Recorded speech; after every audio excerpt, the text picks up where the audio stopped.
Welcome to Clayton County International Park, a vibrant hub of cultural exchange and recreational activities located in the heart of Clayton County, Georgia. Built for the 1996 Olympic Games and used to film the Hunger Games spanning over 200 acres, this park is a testament to the county's diverse community, offering a unique blend of natural beauty and cultural attractions. As you explore the park, you'll discover a variety of amenities designed to cater to these visitors of all ages and interests.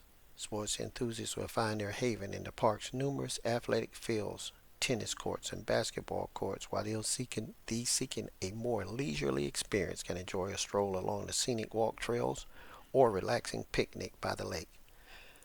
The park is also home to a state-of-the-art aquatic center featuring multiple pools, water slides, and a lazy river, providing endless hours of fun for the whole family.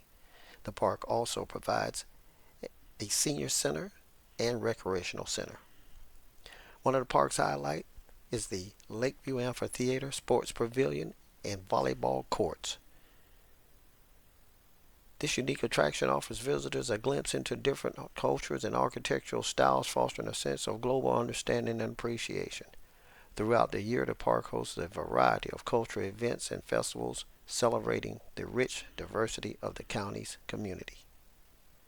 From live music performances and dance shows to exhibitions of art, food tasting, and fishing, these events offer a vibrant and engaging experience for visitors of all backgrounds. Whether you're seeking outdoor recreation, cultural immersion, or simply a peaceful escape from the hustle and bustle of everyday life, Clayton County International Park has something for everyone. Come and discover the beauty, diversity, and endless possibilities that await you at this unique and welcoming destination.